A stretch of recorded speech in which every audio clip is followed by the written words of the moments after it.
Hello everyone, welcome back to the channel. Today I'm going to be showing you how to back up WhatsApp Business. All right, if you're planning to wipe your phone or sell it or whatever the reason is, or you just wanted to uninstall WhatsApp on your phone and log into a new one, there's an easy way to back up your WhatsApp messages and videos included in the messages. All right, so basically what we're going to do here is just open up our WhatsApp Business app.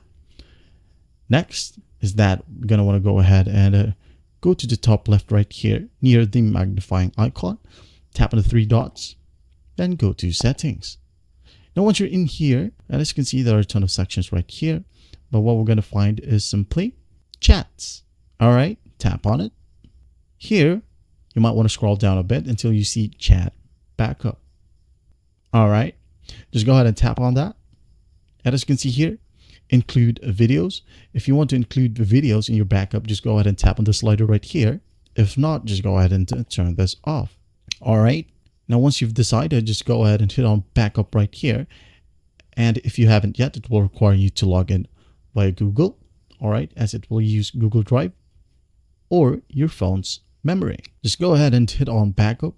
All right, as you can see here, backing up messages. Please wait a moment. As you can see, it's done. So the next time you log in using the same account on a fresh installed WhatsApp Business, it will prompt you to recover your chats and everything. And after that, just wait for it to process and you'll be good to go. And that's basically it. Well, I hope this video helps and I'll see you in the next one.